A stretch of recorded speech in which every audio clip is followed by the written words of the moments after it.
శుక్లాంబరధరం విష్ణుం శశివర్ణం చతుర్భుజం ప్రసన్నవదనం ధ్యాయేత్ సర్వవిఘ్నోపశాంతయే.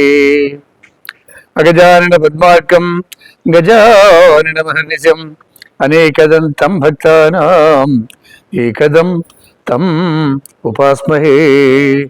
జయ గజాన మహారాజ్ కీ జయ. యస్య వో నామ రూపాభ్యాం యా దేవీ సర్వమంగళ తయో సంస్మరణాత్ పుంసాం సర్వతో జయమంగళం.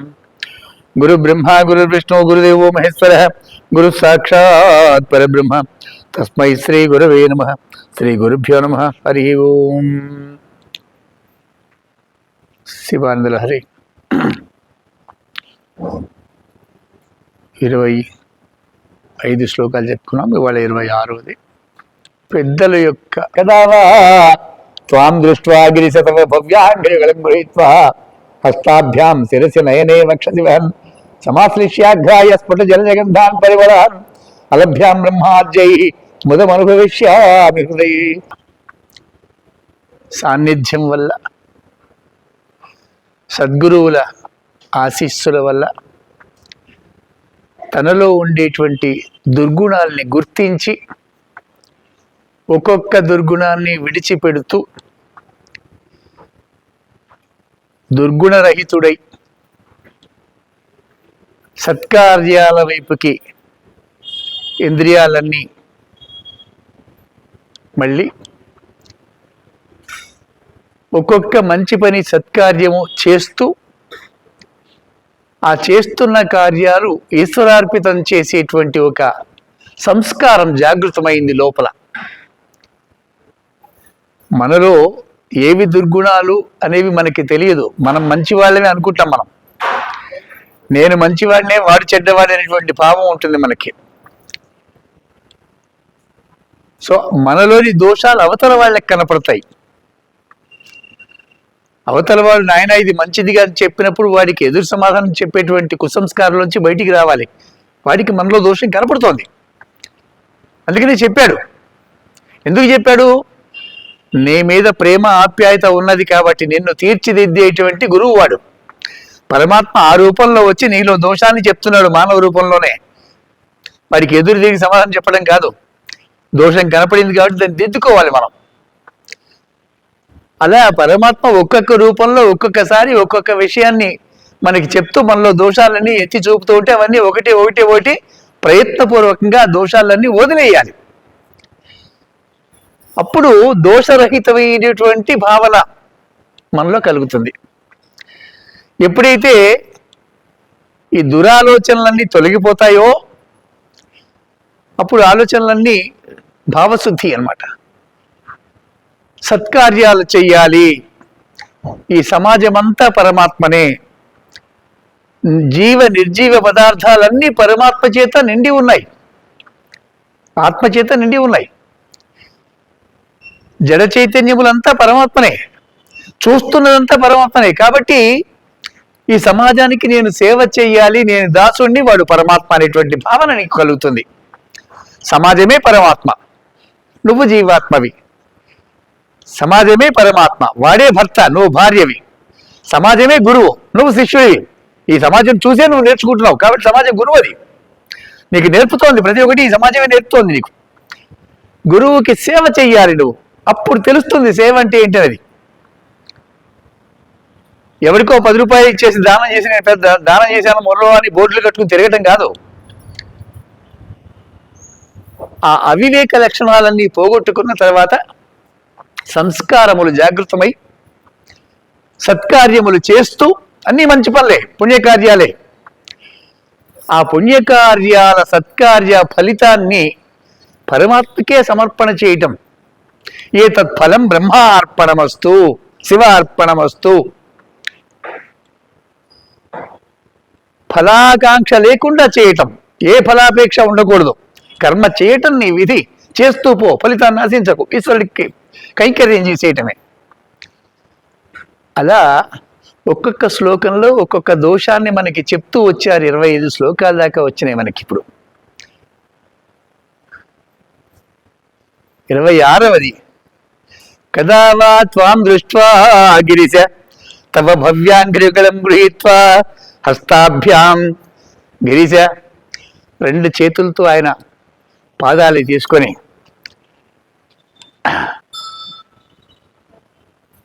కళ్ళకు అద్దుకొని హస్తాభ్యాం శిరస్సు నయనే వహసి వక్షం,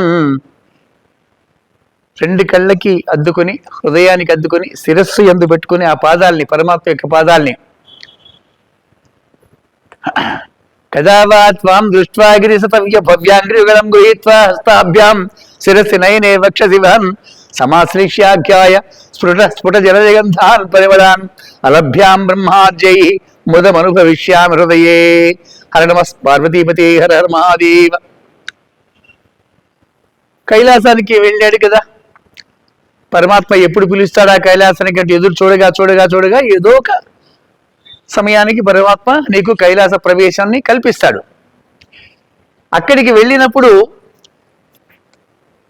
ఈ దేవతలందరూ కూడా ముందు పరమాత్మ దర్శనం కోసం ఎదురు చూస్తుంటారు కాబట్టి వారి తర్వాత నువ్వు కొత్తగా వచ్చావు, ఆల్రెడీ క్యూలో చాలా మంది ఉన్నారు అక్కడ, వాళ్ళ తర్వాత నీ దర్శనం. సో అప్పుడు కూడా నీ మనస్సు యొక్క ఆక్రోశం ఎలా ఉంది? పరమాత్మ మాం స్థగయతి నమ సంభ్రమృషాం, ఈ దేవతలందరూ నేను నమస్కరిస్తుంటే వాళ్ళ కిరీటాలు వాళ్ళ తలలు అడ్డం వస్తున్నాయి నాకు అనేటువంటి ఒక భావనతో నీ మనస్సు ఆక్రోశించగా అప్పుడు పరమాత్మ అనుగ్రహించి మళ్ళీ పదదర్శనాన్ని కూడా ఇచ్చాడు. ఇచ్చినప్పుడు మళ్ళీ నీ కోరిక ఏమిటి? భార్య పిల్లలతో సహా నీ గణాలతో సహా దర్శనం చేసుకోవాలని 25వ శ్లోకంలో చెప్పుకున్నాం. ఇప్పుడు ఏంటున్నాడు? కదా వా త్వాం దృష్ట్వా గిరిశతవ భవ్యాంగ్రియుగళం గృహీత్వా హస్తాభ్యాం, నీ రెండు పాదాలు నా రెండు చేతులతో ఎప్పుడు తీసుకుంటాను అలా పట్టుకొని శిరసి వక్షసి, చక్కగా శిరస్సు యందు వక్షము యందు నేత్రాభ్యాం కళ్ళ యందు ఆ పాదాలకి తాకించి, ఇక్కడ ఏం చెప్తున్నాడు? గురువే ఈశ్వరుడు, ఈశ్వరుడు గురువు రూపంలోనే వస్తాడు. ప్రత్యేకంగా త్రిశూలము పట్టుకొని పాములు వేసుకొని ఏం తిరగడు. నీకు 4 ముక్కలు మంచి మాటలు చెప్పడానికి ఏదో ఒక శరీరాన్ని ఆశ్రయించుకుని వచ్చి నీకు చెప్పి వెళ్తాడు కాబట్టి వాడే ఈశ్వరుడు. అటువంటి గురువు యొక్క పాదాలు లభించినప్పుడు ఎలా నమస్కరించాలి అనేటువంటిది ఇక్కడ. కదా వా తాం దృష్ట్వా గిరిశతవ భవ్యాంగ్రియుగళం గృహీత్వా హస్తాభ్యాం శిరసి నయనే వక్షసి వహన్, ఈ మూర్ధన్య నాడి ఆ పాదాలకి తాకాలి. 2 కాలి బొటన వేళ్ళకి కూడా ఈ నాడి తాకాలి.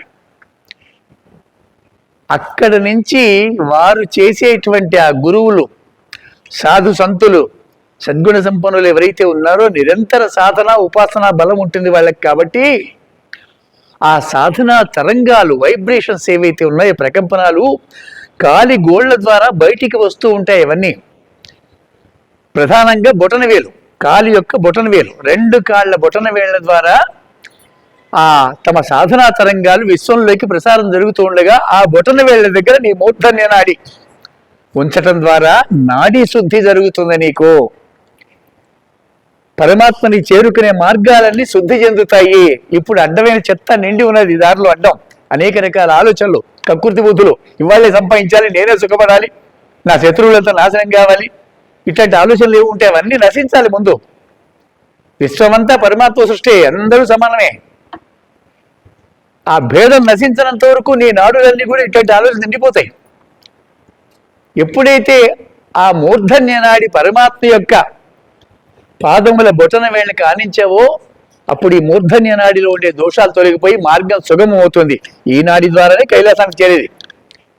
మనలోనే ఉంది సహస్రారం, దశార చక్రం అంటారు, సహస్రారం, ద్వాదశార చక్రం, బ్రహ్మనాడి, బ్రహ్మరంధ్రము, మేరు అంటారు, బిందు అంటారు, అన్నీ ఇక్కడే ఉంటాయి. మహాకైలాసం అన్నీ ఇక్కడే.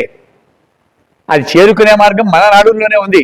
అవి నాడులు మనకు తెలియట్లేదు కాబట్టి ఇక్కడ ఏదో చేసేద్దాం అనుకుంటున్నాం. ఎప్పుడైతే ఈ నాడి మార్గాన్ని చూపించిందో తిన్న కైలాసానికి మార్గం ఇదే. మహాకైలాసం అంటే నీ భావాలు, ఆలోచనలు, నీ సాధన, సంపత్తి అన్నీ కూడా అక్కడికి చేరుతాయి, లేకపోతే చేరవు. ఆ బొటన వేలి కాళ్ళ యొక్క బొటన వేళ్ళకి ఆ మూర్ధన్య నాడి తాకేలాగా 2 కళ్ళు కూడా బొటన వేళ్ళకి తాకేలాగా తాకించాలి రెండు కళ్ళని కూడా, కళ్ళకి అద్దుకోవటం అదే. ఎందుకు? సమాజంలో ఉండే మంచి చెడులు చూసి చూసి చూసి నేత్రాలు దారి తప్పి నీకు ఇష్టమైనవి అక్కడ ఇంకాసేపు చూడాలనిపిస్తుంది, ఇష్టం లేనివి వదిలేయాలనిపిస్తుంది. ఇష్టాలు నీ భావన అది, పరమాత్మ సృష్టి కాదు, నీకు ఏర్పడ్డ భావన అది. ఆ దోషాలు తొలగిపోవాలి. చూస్తున్నదంతా పరమాత్మనే, మంచి పరమాత్మనే, చెడు పరమాత్మనే, రెండు కూడా పరమాత్మనే. నువ్వు భేదంగా చూసినంత వరకు నీలో ఇట్లాంటి ఆలోచనలు ఉంటాయి. భేదం నశిస్తే ఏముండదు. ఒక 100-150 కిలోమీటర్లకి పైకి భూమి మీద నుంచి పైకి వెళ్తే ఈ పగలు రాత్రి ఏది ఉండదు. ఇక్కడ ఉన్న వాళ్ళకే పగలు రాత్రి. ఎప్పుడు తెల్లారుతుందా, ఎప్పుడు పని చేద్దామా, ఎప్పుడు సంపాదిద్దామా, రాత్రి ఎదురికి ఎప్పుడు పడుకుందామా ఆలోచనలు. రెండు కారణానికి ఈ కాలగమనం, సూర్యచంద్రుల కాలగమనాన్ని అనుసరించి నీ నాడులు పనిచేస్తున్నాయి కాబట్టి నీ ఆలోచనలు దాని మీద డిపెండ్ అయి ఉంటాయి. ఈ భూమి మీద నుంచి కొంచెం పైకి వెళ్ళు, పగలు ఉండదు, రాత్రి ఉండదు, అంతా ఒకే మాదిరి ఉంటుంది. ఇక్కడ కూడా ఒకే మాదిరే ఉంది, కానీ నువ్వు గుర్తించలేవది. ఎప్పుడైతే ఆ నేత్రాలు రెండు కూడా పరమాత్మ పాదాలకి ఆనిస్తావో నేత్ర దోషాలు తొలగిపోతాయి. సత్యాన్ని సత్యంగా చూడగలుగుతావు, వస్తువుని వస్తువుగా. నిత్యానిత్య వస్తు వివేకం అంటారు. ఏది అనిత్యము, ఏది నిత్యము అనేటువంటిది. శాశ్వతమైనటువంటి పరబ్రహ్మ ఏదైతుందో సమస్త వస్తువులు ఎందుకు ప్రకాశిస్తున్నాడు. మనకి వస్తువు కనపడుతుంది కానీ అందులో ఉన్నటువంటి పరమాత్మ దర్శనం కావట్లేదు. శివుడికి నమస్కారం చేస్తున్నాం, శివలింగం కనపడుతుంది కానీ పరమాత్మ కనపడట్లేదు, రాయి కనపడుతుంది. నేత్రదోషాలు. ఎప్పుడైతే సద్గురువులు వారి యొక్క పాదాలకి నువ్వు నేత్ర ఆనిస్తావో ఈ నేత్రదోషాలు తొలగిపోతాయి. ఏది చూడదలుచుకున్నావో అది కనపడుతుంది. పరమాత్మ చూడదలుచుకున్నావో పరమాత్మ కనపడతాడు.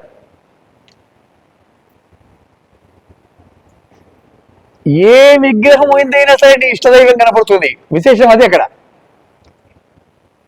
తిరుపతికి వెళ్ళాం, వెంకటేశ్వర స్వామి దేవాలయం, అక్కడ వెంకటేశ్వర స్వామి విగ్రహం, కానీ నాకు అమ్మవారు కనపడుతుంది అక్కడ. ఎందుకంటే అమ్మవారు అంటే నాకు ఇష్టం కాబట్టి నా భావన అంతా అమ్మవారి చుట్టూ తిరుగుతూ ఉంటుంది. అమ్మవారే ఉంది అక్కడ, నాకు మాత్రం అమ్మవారు కనపడుతుంది. అదే శివారాధకులు ఉన్నారు, వారికి శివుడే కనపడతాడు అక్కడ. ఎలా దృష్టితో చూస్తావో అలా కనపడుతుంది. యద్భావం తద్దృశ్యం అన్నాడు. నీ భావానికి అనుగుణంగా దృశ్యం ఉంటుంది ఎప్పుడు కూడా. ఆ నేత్ర దోషాలు తొలగాలి. అందుకనే పాదాలకి ఆ కళ్ళు రెండు తాకించాలి. వక్షస్థలం మీద ఆ పాదాలని చక్కగా రెండు చేతులతో పట్టుకుని శివుడి పాదాలను తాకించాలి. హృదయస్థానము భావాలకి ఆలవాలం. ప్రేమ, ఆప్యాయత, కోపము, ఈర్ష్య, ద్వేషము, అనేక రకాల భావాలు సంచారం చేస్తూ ఉంటాయి. అవన్నీ తొలగిపోతాయి. హృదయస్థానము పరమేశ్వరుడికి ఆలయం. అది ఆసనం, పరమాత్మకి ఆసనం కల్పించే స్థానం. అది గర్భం, అది ముఖ్యం అంటారు. అక్కడ ఈశ్వరుని ఆహ్వానించి ఆసనం వేసి కూర్చోబెట్టి అర్ఘ్యపాద్యాదులు ఇచ్చి అక్కడ దర్శనం చేసుకుని స్తోత్రం చేసి పూజించి అర్చన అంతా అక్కడే హృదయస్థానంలోనే. అటువంటి హృదయంలో నీ సంసారం అంతా నిండి ఉంటే అక్కడ ఖాళీ ఎక్కడుంది ఈశ్వరుడికి? ఈశ్వరుడు వచ్చి కూర్చోవడానికి ఖాళీ లేకుండా నువ్వు అనవసరమైనటువంటి చెత్త అంతా నింపావు కదా. రాజకీయాలు, సినిమాలు, నీ రాకపోకలు, రూపాయలు, ప్రపంచ రాజకీయాలు, యుద్ధాలు, భార్య, పిల్లలు, సంసారం, ఇవన్నీ ఎన్నో విషయాలు అక్కడ చెత్త నిండిపోయింది. మరి భగవంతుడు ఎక్కడ కూర్చోబెడతావు? తీసుకొచ్చి డస్ట్బిన్ లాగా తయారు చేసుకున్నావు కదా దాన్ని. ఎప్పుడైతే ఆ సద్గురువుల యొక్క పాదాలు ఇక్కడ తాకుతాయో దోషాలు తొలగిపోయి ఖాళీ అవుతుంది. చక్కగా అక్కడ అలంకారం చేసి పరమేశ్వరుని ఆహ్వానించి అక్కడ ఆసనం వేసి కూర్చోబెట్టి అతిథి పూజ. అక్కడ పరమాత్మ అతిథి. శిరసి వక్షసి సమాశ్లిష్యాగ్రాయ స్ఫుట జల జగంధాన్ పరిమళాన్. చక్కగా ఆ పాదాలని హృదయానికి హత్తుకొని ఆ పరిమళాలు, శివుడి యొక్క పాదాల నుంచి వస్తున్నటువంటి పద్మరాగం, ఆ పరిమళాలని చక్కగా ఆఘ్రానించి వాసన పీల్చి నాసికా దోషాలన్నీ పోతాయి. చక్కగా ప్రాణశక్తి సంచారం నాడుల్లో అద్భుతంగా జరుగుతుంది. నఖశిఖ పర్యంతము కూడా ప్రాణశక్తి సంచరించటం వల్ల సజీవంగా ఉన్న అవయవాలన్నీ కూడా, ఎక్కడ ప్రాణశక్తి సంచారం ఉండదు అవయం పాటు డెడ్ అయిపోతుంది, పాడైపోతుంది. పోలియో కాళ్ళు, పెరాలసిస్ ఇవన్నీ ఏంటి కావాలంటే ప్రాణశక్తి సంచారం లేదు, అయిపోయింది అక్కడ. ఆ ప్రాణశక్తి సంచారానికి నాడులు సమాయత్తమవుతాయి. ఆ వాసన ప్రాణశక్తి నాసిక ద్వారానే నువ్వు తీసుకునేది కదా, అవి శుద్ధి అవ్వాలి కదా. అనవసరమైన వాసనలన్నీ పీల్చి పీల్చి అలవాటైపోయింది నాసికి. మంచి మసాలా వాసనలు వస్తుంటే వెంటనే నోట్లో ఏడుస్తా, బా ఏం వండుతున్నారు అనిపిస్తుంది.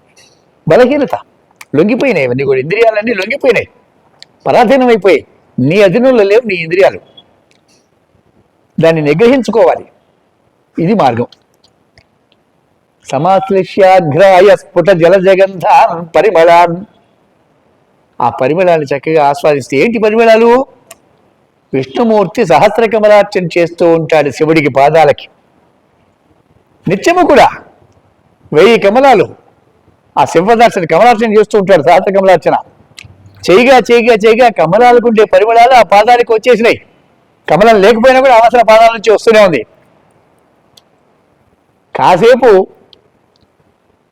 ఈ జవ్వాది కానీ కస్తూరి కానీ ఒక చోట పెట్టి అక్కడిని తీసిన చాలాసేపటి వరకు అక్కడ వాసన వస్తూనే ఉంటుంది. అది ఆ బాబతో కమలార్చన నిత్యము దేవతలందరూ చేయగా చేయగా చేయగా పాదాలకి సహజంగా కమలార్చన వచ్చేసింది.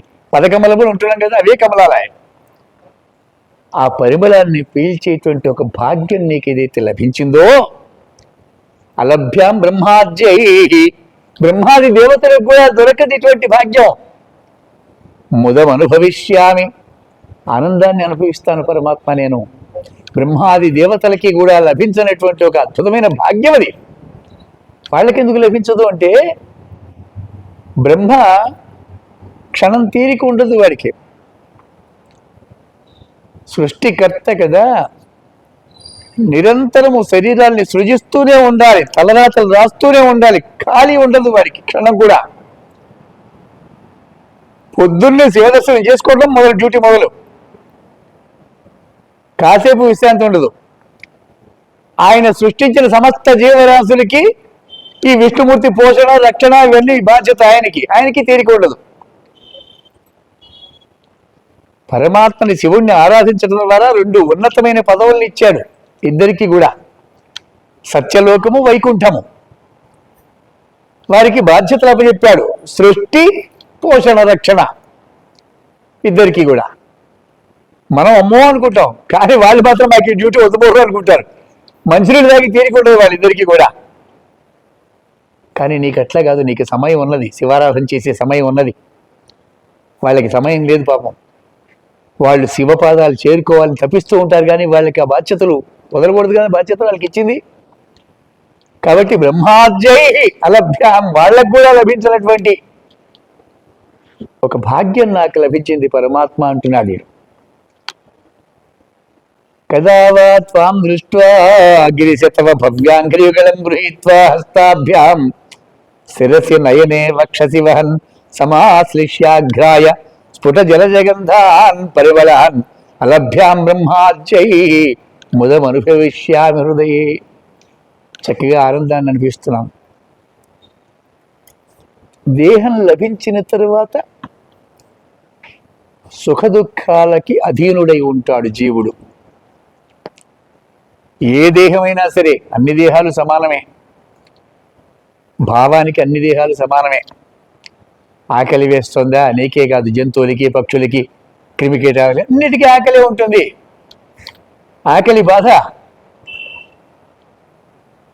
ఆకలే శత్రువు అంటారు.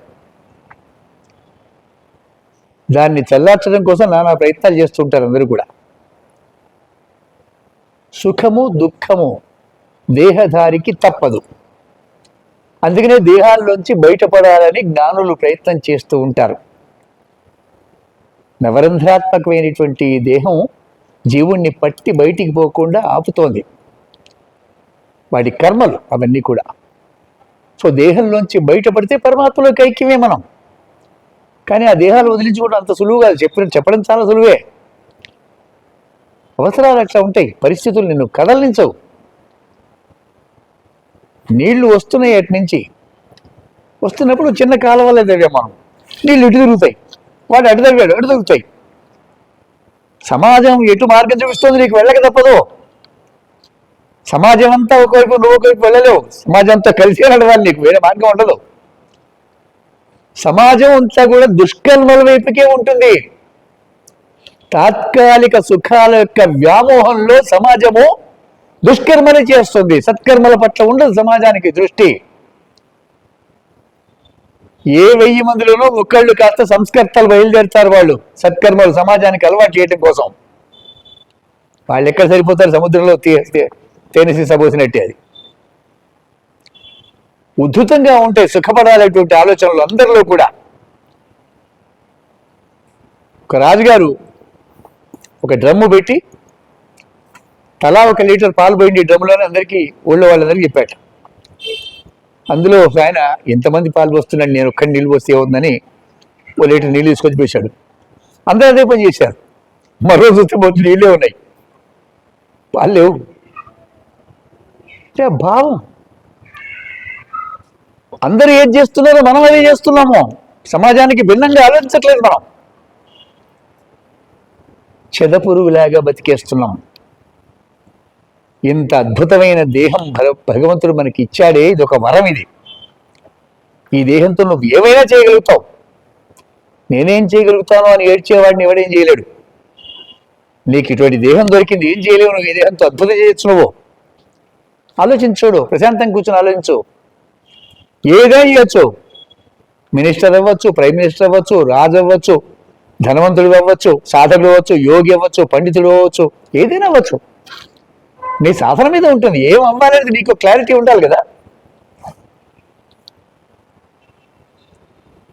ఏమవ్వాలో నీకు తెలియదు. వాడిని వీడిని చూస్తున్నావు, వాడేం చేశాడు, వాడికన్నా భిన్నంగానో, వాడికన్నా బెటర్గానో, వాడికన్నా హీనంగానో చేస్తున్నావు. ఎప్పటికీ నీ ముద్ర ఈ సమాజంలో ఉండదు.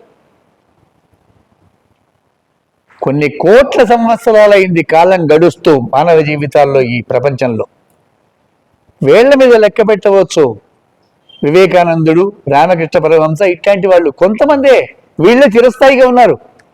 వాళ్ళు వెళ్ళి ఎంతకాలమైనా వాళ్ళని ధరిస్తూనే ఉంటాం. కారణం, సమాజం నుంచి భిన్నంగా ఆలోచించారు, భిన్నంగా ప్రయత్నం చేశారు, భిన్నమైన కర్మలు చేశారు. వాళ్ళు గుర్తుండిపోయేలాగా. మరి నువ్వేం చేస్తావు? కష్టపడి సంపాదించి తిని పడుకుంటావా? ఈ సమాజంలో నీ వంశము, నీ గుర్తు, ముద్ర వేయవా? చెదపురుగులాగా బతికేస్తావా? ఎప్పుడు వచ్చిందో ఆ పురుగు, చెదపురుగు, చెద ఎప్పుడు పుట్టిందో, ఎప్పుడు పెరిగిందో, ఎప్పుడు చనిపోయిందో తెలియదు. అది చిన్న తెల్ల కాగితం ముక్కలనే ఉంటాయి, చనిపోయి ఉంటాయి ఎప్పుడు. అవి ఏ గుర్తింపు ఉండదు. అట్లాంటి బతుకు బతకూడదు. మానవ దేహం లభించింది, వరం ఇది. నువ్వు ఏమేం చేయగలుగుతావు? మిగతా జంతువులకు లేదు ఈ అవకాశం. మిగతావి తిని నిద్రపోయి పిల్లల్ని గంటానికి పనికి వస్తాయి శారీరక సుఖాలు, మిగతా శరీరాలు. సాధన, జ్ఞానము, ఊర్ధ్వలోకాలు, ఇవన్నీ ఏముండదు వాటికి నాలెడ్జ్. నీకు ఉన్నది, మానవ దేహం ఉన్నది నీకు. విని గుర్తు పెట్టుకునే స్థితి నీకున్నది, గుర్తు పెట్టుకుని ఆలోచించే స్థితి ఉన్నది. ఆలోచించి సాధన చేసేటువంటి అవకాశం ఉన్న శరీరాన్ని ఇది. ఏ సాధన చేయకుండా వేళకి తిరిగి పడుకుంటే చెదపురుగులాగా అయిపోతుంది.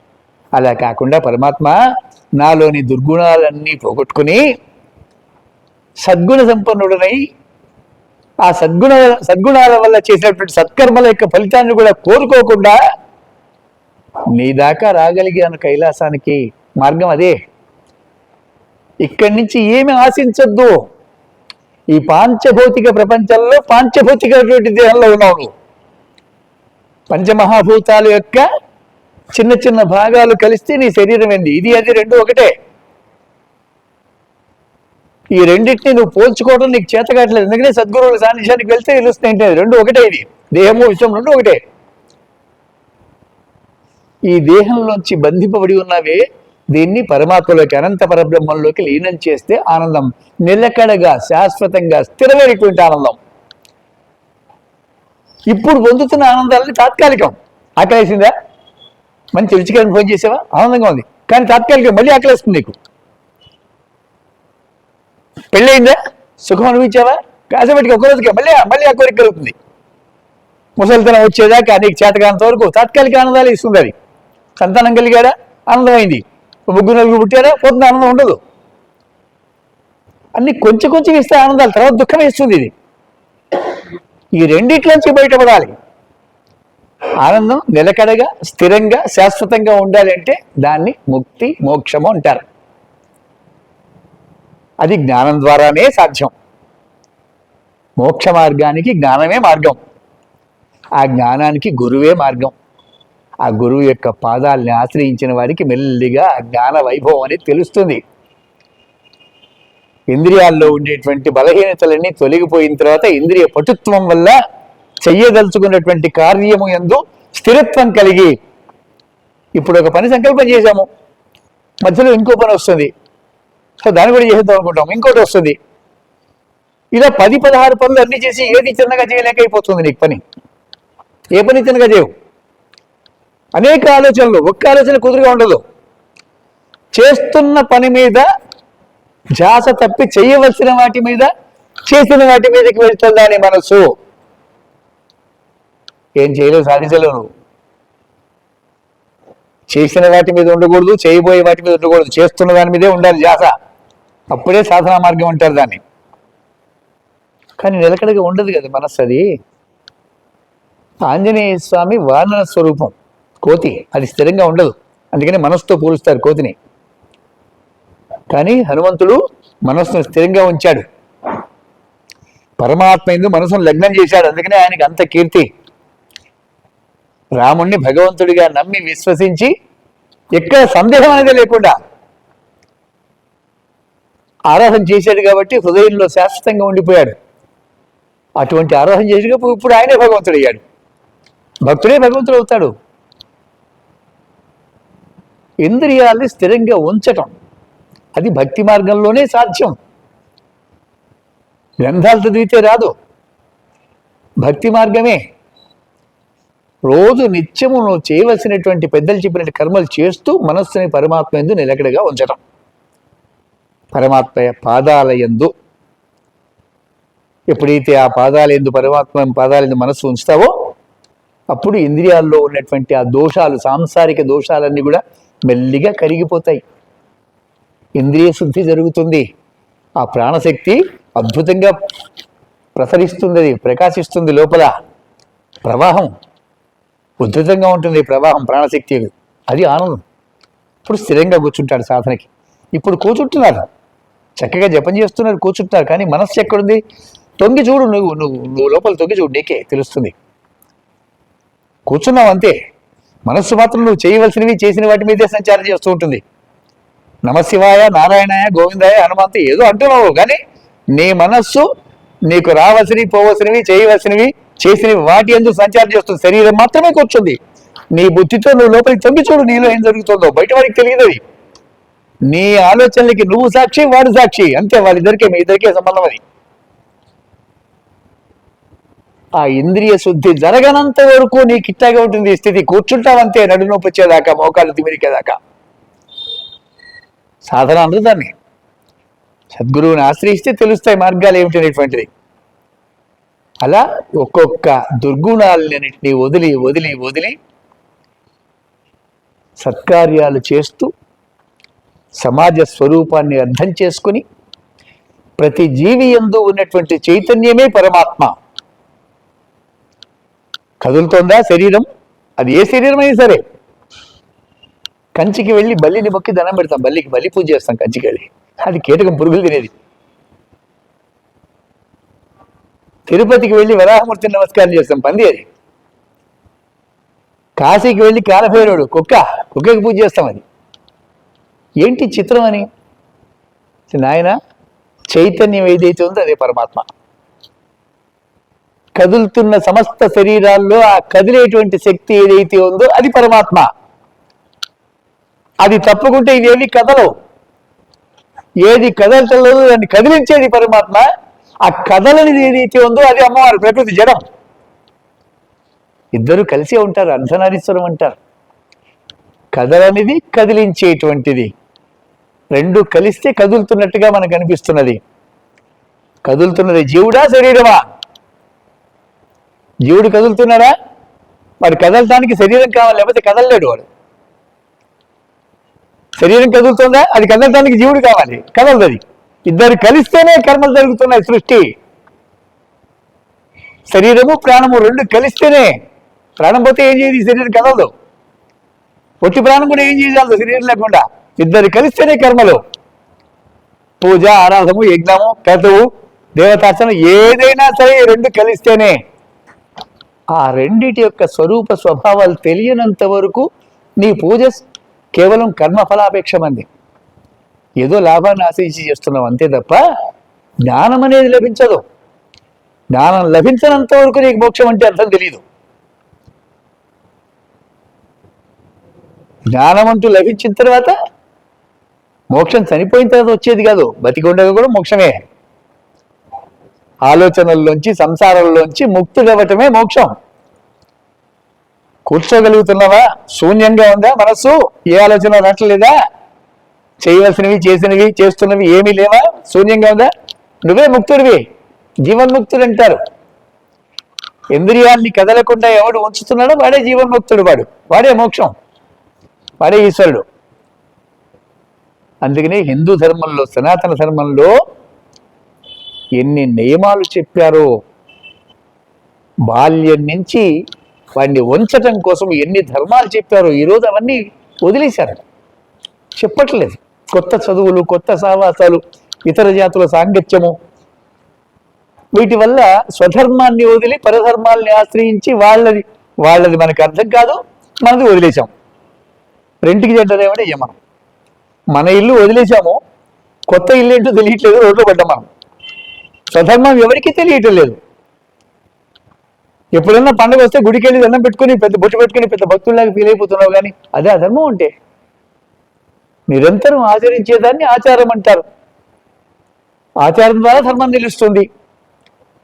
ఆచారం నిరంతరం, ఆచారం కాలంతో అనుసంధానం అయి ఉంటుంది, కాలం విశ్వంతో అనుసంధానం అయి ఉన్నది. నీకు వీటి సంబంధం తెలిస్తే కదా నీకు భక్తి పుట్టుకొచ్చేది, లేకపోతే పుట్టదు. క్షణంగా వచ్చే భక్తి క్షణమే ఉంటుంది, తర్వాత ఉండదు అది. సో భక్తి మార్గం సర్వశ్రేష్టము, దానికి ఆచారం ఆధారం. ఆచారానికి పూర్వులు నీ వంశకర్తలు ఆచరిస్తున్నదే ఆచారం. నీకు పక్క వాళ్ళు వేరు, నువ్వు వేరు. వాళ్ళని చూసి నువ్వు ఆచరించుకో. గురువు అడిగి తెలుసుకోవాలి. నువ్వు ఆచరిస్తూ ఉంటే నీ పిల్లలు ఆచరిస్తారు. ధర్మాన్ని నువ్వు ఎప్పుడైతే ఆచరిస్తున్నావో చక్కగా ఇంద్రియాలన్నీ అదుపు రోజుకు ధర్మాన్ని రక్షిస్తున్నప్పుడు అది నిన్ను రక్షిస్తున్నాయి. ఈ అష్ట ప్రకృతులు కూడా నిన్ను గమనిస్తూనే ఉన్నాయి. నువ్వు చేస్తున్న సమస్త కర్మలు, నువ్వు ఆలోచిస్తున్న సమస్త ఆలోచనలు ఈ ప్రకృతి గమనిస్తోంది నాయన. నువ్వు నిర్లక్ష్యంగా అనుకున్నావంటే ముందుంటుంది ముసలి పండుగ, ఎప్పుడో పడుతుంది కొక్కి. మరి ఈ ప్రకృతి స్వరూపం అమ్మవారు, దీంట్లో ఉండే చైతన్యం అయ్యవారని చెప్పుకున్నాం కదా. ఇద్దరు చూస్తున్నారు నిన్ను. చూసి చూసి చూసి ఆ కర్మలు పక్వదశకి వచ్చినప్పుడు దాని ఫలితాన్ని ఇస్తారు నీకు. అప్పుడు ఏడ్చి ప్రయోజనం ఉండదు, ముందు నుంచే ఒక క్రమం ఉండాలి. ఆ దుర్గుణాలన్నీ తొలగించుకొని సద్గుణాలన్నీ అలవాటు చేసుకొని సదాచారాన్ని ఆచరిస్తూ చేస్తున్న కర్మఫలాన్ని కూడా ఈశ్వరార్పితం చేస్తూ పరమాత్మ పిలుపు వచ్చేదాకా వెయిట్ చేయటం, పరమాత్మ అనుగ్రహం కలిగేదాకా ఎదురు చూడాలి, తొందరపడకూడదు. నిరంతర సాధన. ఈ శరీరానికి సాధ్యపడలేదా, ఆయుష్ ప్రమాణం అయిపోయిందా, పర్వాలేదు, నువ్వు సాధన ఇక్కడితో ఆగిపోతుంది. శరీరం ఆగిందంతే, నీ సాధన ఆగదు. అవతల శరీరంలో కంటిన్యూ అవుతుంది. ఇది బీజం వేసావుగా, వస్తుంది మొక్క. అవతల శరీరం మంచి పండితుల ఇంట్లో, జ్ఞానవంతుల ఇంట్లో పుడతావు, కంటిన్యూ అవుతుంది, అక్కడి నుంచి కంటిన్యూ అవుతుంది. అలా ఎన్నో శరీరాలు దాటి కైలాసానికి చేరుకునేటువంటి రోజు తప్పకుండా వస్తుంది. అది స్థిరమైన, నిలకడైన, శాశ్వతమైనటువంటి ఆనంద స్వరూపం కైలాసం అంటే. కైలాసంలో ఒట్టి ఆనందం మాత్రమే ఉంటుంది. అది ఎలా ఉంటుంది? నిలకడగా, స్థిరంగా ఉంటుంది.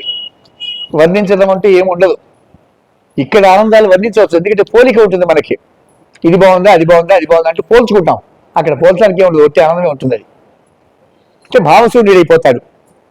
అటువంటి కైలాసానికి స్వామి ఎప్పుడు చేరుతున్నాను కదా, త్వాం దృష్ట్వా గిరిశతవ భవ్యాంగ్రిగళం గృహీత్వా హస్తాభ్యాం శిరసి నయనే వక్షసి వహన్ సమాశ్లిష్యాఘ్రాయ స్ఫుట జలజగంధాన్ పరివరాన్ అలభ్యాం బ్రహ్మాద్యై ముదమనుభవిష్యామి హృదయే. హర నమః పార్వతీపతే, హర హర మహాదేవ.